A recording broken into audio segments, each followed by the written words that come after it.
Hey everyone, welcome to another episode of the Seeds of Success podcast. Each week we will plant knowledge, insights, practical tips, and trends so your center can be a striking success. I am one of the hosts, Orly. Hey Orly, and I'm Dottie. Hey everyone, and today what we're going to be talking about is don't miss the target. And when it comes to don't miss the target, Dottie, would you like to let everyone know kind of a little bit where we're going to be going with this episode? Yes, and this is an episode that we have to really, we have to rein it in because you and I could talk on this topic for a long time, right? I agree. So there are, there are so many different types of customers in a bowling center. And literally you've heard this, phrase, I'm sure for all your life. Bowling is appealing to a 2-year-old and a 102, right? Yeah. And everything in between, right? But it's very important for you to make sure that you are talking to your specific audience that you're wanting to bring in, right? And I say that because it's really important for you to know what that audience wants, expects, and in a lot of cases demands, or they just won't be your customer, right? Yeah. And this is something that you and I are very, very big on, and we attend a lot of conferences to make sure that we are staying up with, our customers. Like I said, they go from all ages, but what we know is that each one of those age groups, each one of those demographics have different things that are satisfiers and dissatisfiers. And even within that, you have certain types of offerings that are appealing to some groups and some that are not. So even look at, for example, competitive play. Yeah. Look at your target audiences for competitive play. Your target audience isn't just competitive play. There's different types of people for competitive play. Does that make sense, Orly? Yeah, no, it definitely does. And the thing is, like you were saying, we attend conferences or just have to research this stuff because you might be like me. You might think you're cool still, and sometimes you're not, and you might not know everything. So you have to find out what each demographic is liking and what you need to do to make them happy. Right. And as we go and we gain experience and we gain knowledge on this, obviously we tailor our offerings based on what it is that particular customer needs. And me, I like to not just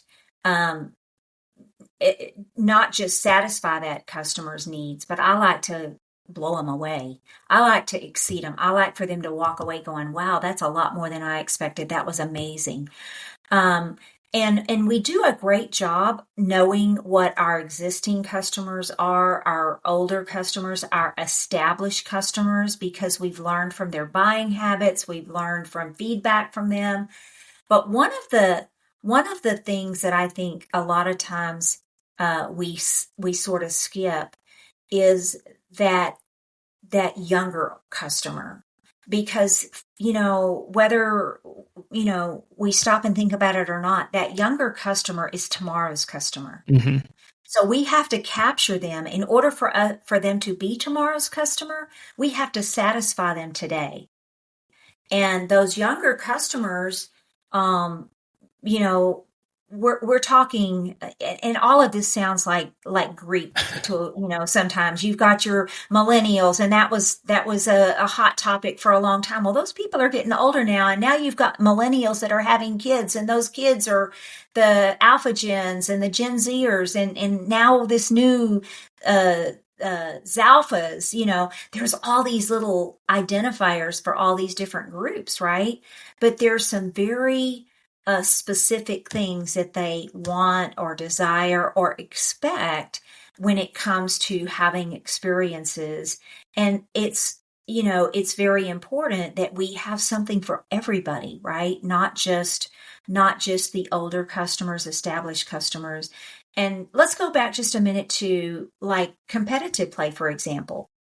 You have the very traditionalist that is looking for a long-term, highly competitive league based on your average, Even, you've got scratch bowlers that are looking for scratch leagues. You've got handicap bowlers that are looking for, highly competitive. Their goal is to come in first place in game, series, high average, most improved, all of the above, right? Because they want to walk away with the prize money. But then you have some of your younger customers, for example, like your age, Orly, that are looking, the young professional that has, wants to come out and hang out with their friends after work. Yeah.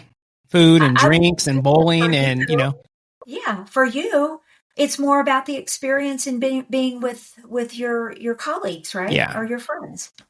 Yeah. Yeah. And I So, think that's where you have to kind of do the research. You might think you know what your customers want, but sometimes you don't. And if you are getting those customers, oh yeah, I have the teens, they're satisfied. I have the, this group satisfied, and they keep you busy, but just think there's still a lot more out there that you could do to bring in more customers. You want to keep your customers happy, but you also want to bring in more customers. And, just because you might think, let's say the older people like to do leagues. Okay. There's also older people that don't want to do leagues. So yeah, there's so many different things you could do when it comes to bringing in customers, bringing in new customers. And that's where you have to kind of do your research and kind of see, what are the new people like, the younger kids like the games, the fun games, whether it's, it might be a U-Tunes on your scoring, or, it might be a Monster Factory for kids. So I think you have to know all those different things. And then you could even branch out from those. Hey, we're having a U-Tunes party where you have to do this or that. You know what I mean? There's so many different ways you could branch out to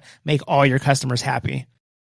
right. And so along with that, we're talking about the experience right now. Yeah. We're talking about making sure that you have experiences that match the different types of customers that you have that you can attract to your center, right? Yeah. But I'm going to take that a step further, because you also need to be mindful of your marketing material that you are creating to promote those events. So I recently, we recently attended a conference, and I was looking through my notes as we were preparing for today's podcast, and I came across a note that I had taken about Gen Zers, and they have a very calibrated BS detector.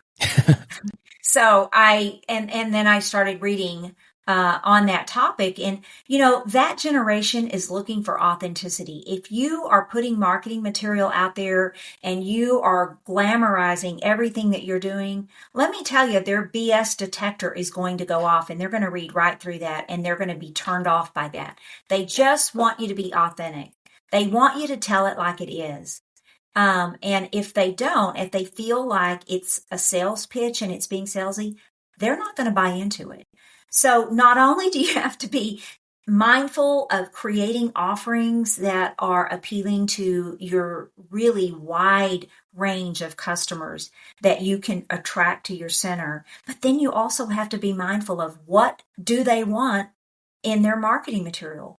And on top of that, you want to meet that potential customer where they're at. And that means knowing where they're at. Are they on TikTok? Are they doing Facebook? Do they do print ad? Do they go to the local newspaper to get their information? Is it word of mouth? There's a lot of different places they can go. And let me tell you, each of the different demographics have different places that you need to go to meet them.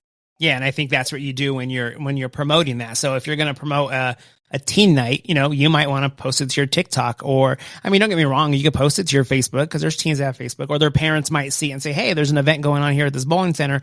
But yeah, you want to try to match it up, and again, you might think that's the right thing, but maybe it's not. Maybe you say, hey, a lot of kids still get the newspaper. I doubt that's true, but you know what I mean? You might have to mix it up. Like, let's put the teen thing here on TikTok. Let's also put it in the newspaper, or let's send it out in a school newsletter. You know what I mean? There's all different ways different things you can do to get your advertising out to the right people. Yeah, that is absolutely true. And, it's very important that as you're going through things that you look at what your different options are that are available, and you are choosing the right platform based on what it is that you're promoting. So, it's certainly not that you hear the term cookie cutter marketing. Being in this industry, being in the bowling industry, our audience, we have appeal to such a variety of people. There is nobody that bowling can't be uh, uh, a a form of entertainment for.